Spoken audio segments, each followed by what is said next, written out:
In this video, we're going to talk about why it's so important the way you dress, why you need to go to a bar and be a fly on the wall, and befriend people in the local zoning office. This is Mike Marino, and I help other airline pilots achieve that second source of income by helping them invest in real estate. City Hall, home to the zoning department. Ooh, sounds like the police, right? Well, yes, it is.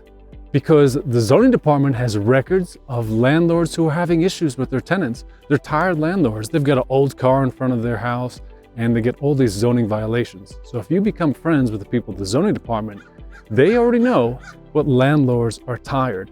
You become good friends with them, good friends with the clerk, let them know that you offer solutions to make their job easier so they have less zoning violations for that particular landlord. All of a sudden, you now have access to off-market properties, off-market landlords who need to offload to you.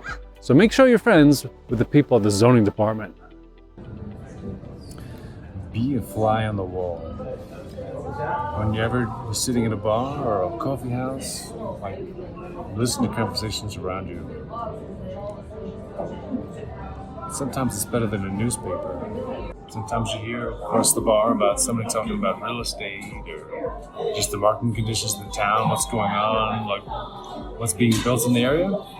You learn more about what's going on in the local area at a coffee house or a bar just by listening, and then start networking with people, and you understand more about your local market than any other newspaper or website can provide.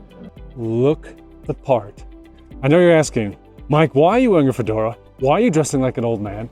Because most of the sellers I deal with are older people. If you dress like them, you dress classy, in that generation, what they favor, all of a sudden they're gonna like you. They're not gonna think you're some young punk who just wants to buy their fourplex. They can relate to you. So always dress the part to match your seller. Boom! Hope you enjoyed those 3 tips from my real estate investing coach. Stand by for more videos as we make the count up to 100 real estate investing tips from my coach to you for free.